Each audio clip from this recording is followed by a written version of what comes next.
Welcome to another episode of the Realist Lens for researchers who keep it real. And today we're very fortunate to have with us Sebastian Lemire.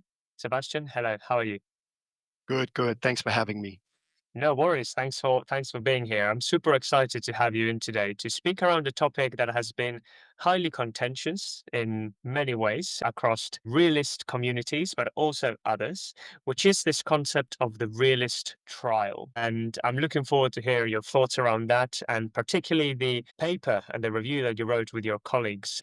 But just before we do that and get into a conversation around the realist trials, would you be happy to just introduce yourself slightly, your work with the realist approach so far, and what made you interested in realist trials? Sure. Thank you so much, and thanks for having me. So my name is Sebastian. I'm originally from Copenhagen, Denmark. So if you detect an accent, that's why. I've been working in evaluation for about a little over 20 years now, and my early work was really anchored in the theory-based evaluation tradition, and so really trying to unpack and elucidate the underlying theories of the programs that we evaluate. And over time, I became increasingly interested in how we use mechanisms. And so that really was my introduction to realist evaluation, contribution analysis, and other types and variants of theory-based evaluation. Now, my interest in realist trials really emerged during my time at UCLA. And at the time, I was working with Stefan on a comprehensive review of published realist evaluations. And we were trying to find all these published applications of realist evaluations to get a better sense of what is it that realist evaluators are doing when they're conceptualizing, operationalizing mechanisms and other key concepts. And as we were going through over, 400 articles, this is the kind of stuff you can do when you're in a postdoc position. You're sitting in a basement in a library and just mulling over the materials, right? But we noticed there was this lively and sometimes even heated or high-pitched debate on whether realist trials, so evaluations that integrate a realist evaluation approach with a randomized controlled trial design, are even feasible. And there were some of the leading voices in realist evaluation that were strongly arguing that RCTs and realist evaluation are fundamentally incompatible and at the ontological level, calling realist trials an oxymoron. And then, yet, almost paradoxically, as if they hadn't read about this debate, we were also coming across evaluators that were doing just that. They were combining realist evaluation with an RCT design. And so we found that sort of surprising and a bit amusing, and decided, this disconnect, that tension between theory and practice, let's try to explore that a little bit. Let's try to come at it from an empirical perspective and look more closely at these so-called realist trials. That's fantastic. Thank you so much, Sebastian. And I think you point out to that debate and that heated conversation that sometimes can happen in this particular field of realist trials. And I guess I'd love to hear your thoughts in that particular element just before we jump into some of the conclusions of the paper, because why do you think the debate around them is so divisive? Yeah, that's a great question and a big question. I think the reason why this idea of realist trials is so divisive is in part historical. That these realist trials really speak to a much deeper and long-standing divide on what constitutes credible evidence in evaluation. So we have these paradigm wars, we have debates on qualitative versus quantitative methods, positivism versus subjectivism, rigor versus reason. It comes up in a lot of different ways. And I would say painting in broad strokes, there are basically two competing schools of thought on impact evaluation, if you will. There's the counterfactual camp and the theory-based camp. And each of these camps are grounded in very different ontological foundations, which are basically ideas about what kinds of things exist and what we believe is real in the world. And so we've got the counterfactual camp that focuses on answering the question, what works? Or did this intervention make a difference? Randomistas from that camp would argue, they're grounded in a successionist account of causation, which is essentially the idea that one thing causes another simply because it regularly happens right before it. So in other words, if A is always followed by B, then we can say A causes B. And so it's really focuses, in the counterfactual camp, we're really focusing on patterns of regular association between an intervention and an outcome. And it doesn't really ask much about the how and why behind that outcome. Now, the theory-based camp on the other side, which realist evaluation would fall under, focuses on how and why and for whom and what context something works, right? And so realist evaluation is grounded in a generative account of causation, which is the idea that something causes an outcome by triggering this sequence of mechanisms in a specific context, and that is what generates change. And so it's it's not just about one thing regularly happening after another. It's about how and why something work and what conditions need to be in place for it to work. I really think realist trials are so divisive, especially among some realist evaluators, because realist evaluation was introduced as a counter to RCTs and is informed by a very different ontological perspective. So interesting, Sebastian, because I think you're hitting the nail on the head there, around the philosophical debates that underpin this approaches and how it seems, as you mentioned in your review, Mhm. and the full title being "The Curious Case of the Realist Trial: Methodological Oxymoron or Unicorn," which I Right. absolutely love. The title is fantastic, and I guess that in that we only found three RCTs that seem to be high quality from the results. And what distinguished those rare unicorn trials, those rare occurrences that managed to meet high standards for both realist and RCT designs? What was different between those that managed to join this opposing schools of thoughts together and the others? Yeah, that's correct. So we only identified what we call three unicorns that had, both integrated findings from high quality realist evaluation and high quality RCTs. And we really used established quality standards to determine this for each study. And so for the high quality realist evaluations, they were characterized by adherence to realist evaluation standards in their design and implementation. So essentially, we wanted to see that principles of generative causation were applied in the framing of the from beginning to end, in the framing of the evaluation questions and the development of context mechanism outcome configurations, which is sort of the centerpiece of realist evaluations, and also in the refinement of these CMO configurations based on the data collection and analysis. And we outlined the standards that we used and how we used them in the paper. And on the other side, we also looked at the RCT design and held that up against standards where we're focusing more on the adherence to the use initial randomization of study participants is not being compromised in some way. Is there, we focused on participant attrition because if there's a lot of participants that are leaving the study and if it's uneven across the groups, that can jeopardize that initial randomization. We look for study confounds and we also looked at are they using valid and reliable outcome measures. Now, once we had those pieces together, we started looking at, well, are they then actually combining or integrating or fusing, the two approaches into one? Because very often they're reported in separate articles. It's not always that it's one report. And so that's where we were only able to find three examples where they actually were integrating, say, data collection, analysis, findings in some way that would merge the two into one. That is so interesting, and thanks for sharing that examples and that process that you went through to try and find this unicorn, so to speak. And I guess that, as you mentioned, more often than not, you'll have them in separate studies, but this seems like they were in a single study reaching this. So when it comes to evaluators or researchers navigating between the practical, feasible ways of doing research, but also the philosophical tensions between these two ways of seeing causation, as you mentioned, the successionist A equals B, but also the generative use of causality, which realists would subscribe to. How can you navigate those tensions within one single study? Because it seems like it could be quite challenging. Yeah. Wow. I can't believe you asking this question. It's actually the topic of a forthcoming paper of mine, how to navigate the treacherous waters of the evidence debate. I'm a very pragmatic evaluator. I'm unaffiliated with any ontological position.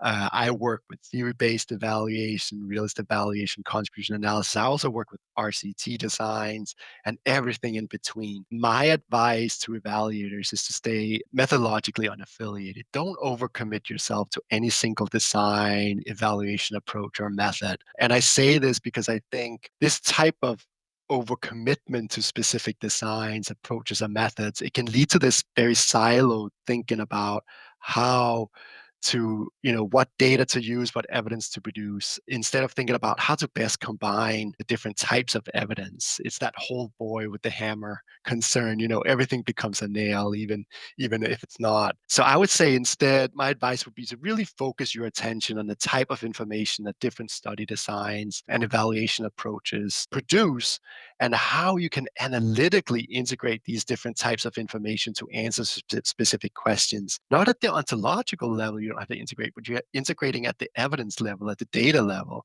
Focus on the different analytical strategies that are available to us to do this kind of work. And I just think that allows us to be reflective practitioners and make the most of all the diverse designs and approaches and methods that are available to us. So, if someone tells you that you can't combine certain designs or approaches based on these, vague claims about ontological differences, I would say, be a bold thinker.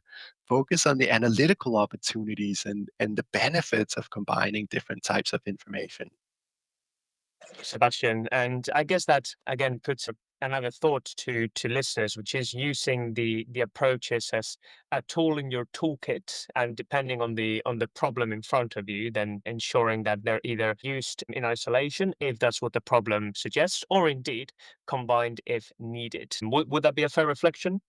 I think so. I mean, my comment is in part coming out of going back to that, why is this so divisive? Part of why it's so divisive is that there's been this RCT gold standard, right? That have been very, and still is very harmful way of thinking about designs and methods in my mind. Sadly, what I've seen is that sometimes we have multiple, that gold standard kind of thinking has this way of applying itself, so that you have some that apply it to realist evaluation, that becomes the gold standard. You should only be focusing on how, why, and for whom. And I think it would be healthy for us as an evaluation community to really let go of that gold standard thinking. Like, there are just different ways of doing data analysis, collecting data, designing our evaluations, and they all have benefits and limitations. But let's not overcommit ourselves to any one camp, because that's where I think it becomes reductive, or it becomes confining in a way. And it doesn't mean, to be clear, that when we see these realist trials, it's not that the RCT itself became generative, or it's not that the realist part of the evaluation became successionist, post-positivist. They're still ontologically separate, but what we're integrating is at an evidence level, really. Interesting. Thanks, Sebastian, for sharing that ideas and that way of thinking, which I think for some people can also feel a little bit liberating in a way when they I when they are doing so that. If that is the idea, it's possible, and it could be a useful way of doing things. How does that look like in practice then? So if we're going to meaningfully integrate, this different ways of viewing the world into a single study pragmatically, how does one go to do that and to make it happen?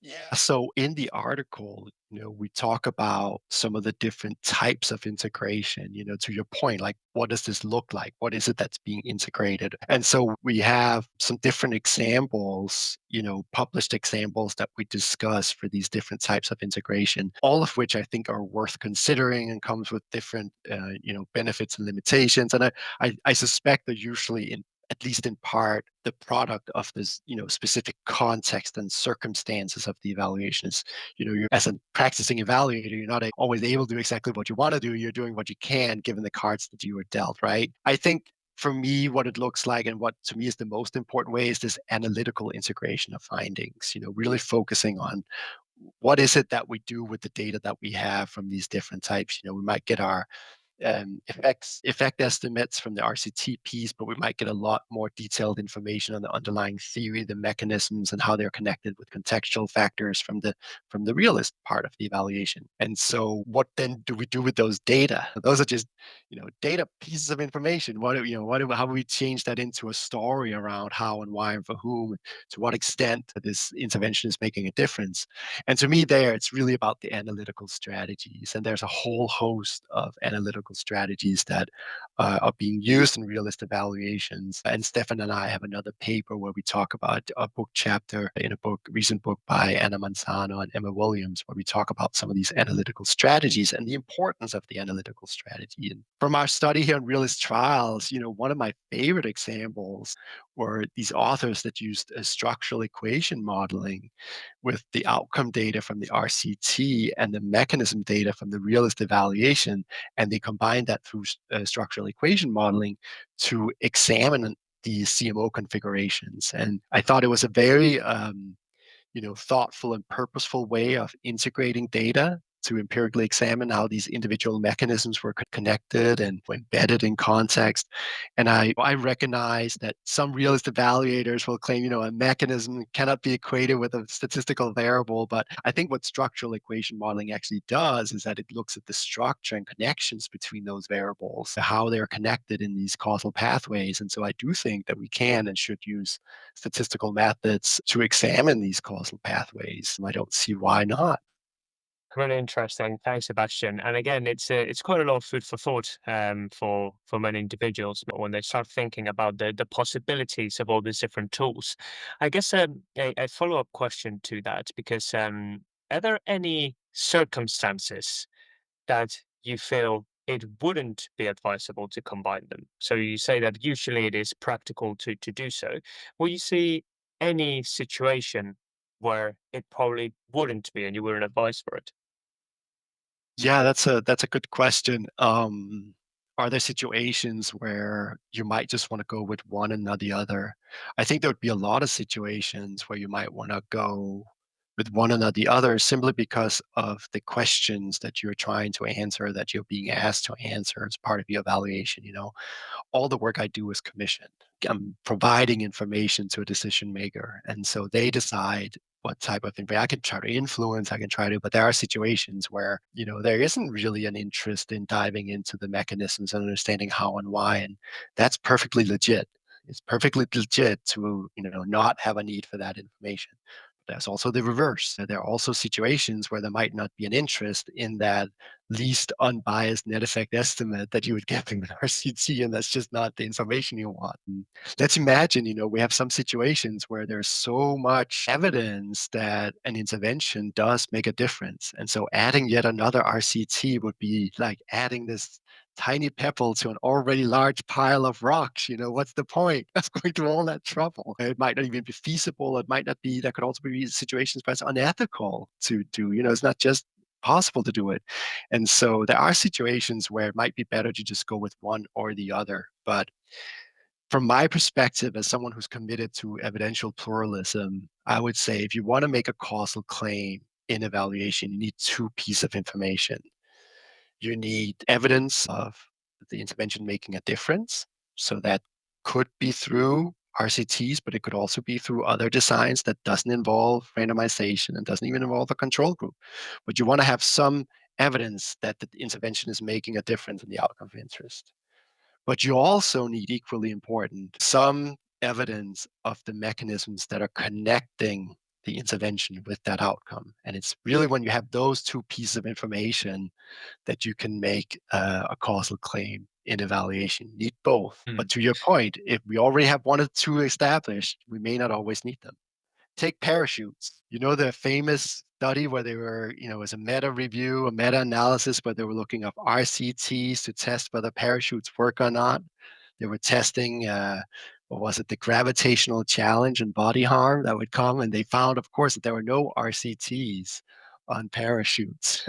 And so that would actually be a situation where I'd say, yeah, it's a humorous example. It's published, as a joke in an academic journal. But I'd say, yeah, why is it that we don't need an RCT of a parachute? Well, it's because we understand the mechanism so well that it really doesn't make sense to run an RCT. We know what happens if you jump from a plane without a parachute, right? And so there are situations where we don't need one or the other.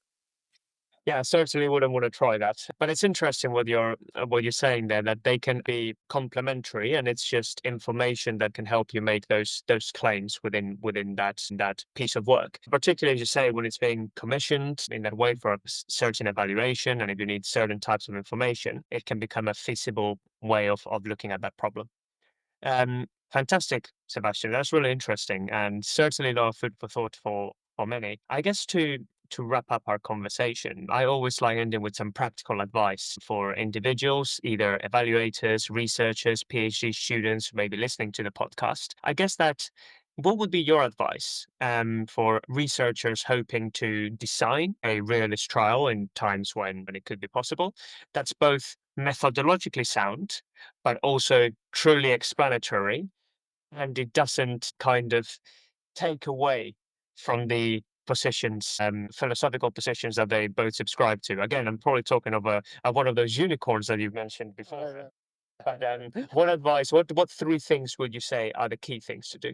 How to catch a unicorn. So I would say to be methodologically sound first, let's consider that piece. I would say pay attention to quality standards. There are many established quality standards for RCTs out there. We use some in our article. There are also established quality standards for realist evaluation. In fact, that is the only theory-based evaluation approach that has established quality standards. And I think those quality standards, what they do is they signal to us as evaluators what good or decent practice looks like, right? They can inform, they can guide us towards aspects of the design and data collection that really matters in the context of a specific design or evaluation approach. And so I would say that's something to pay attention to. I always recommend being systematic and transparent in data collection and analysis, no matter which methods or approaches you're using. Someone like me, like you, someone not involved in the evaluation should be able to see the trail of evidence. How did Sebastian move from collecting data to drawing conclusions?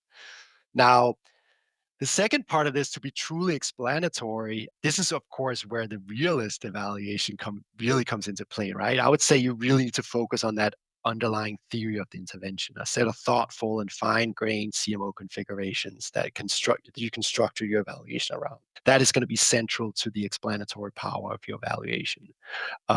Those CMOs combined with the data collection and the findings will be the backbone of the story that you're trying to tell about how, why, for whom, and in what context the intervention is making a difference. I think that's a really useful practical tools just to get us ended in there. Is there anything else you'd like to add?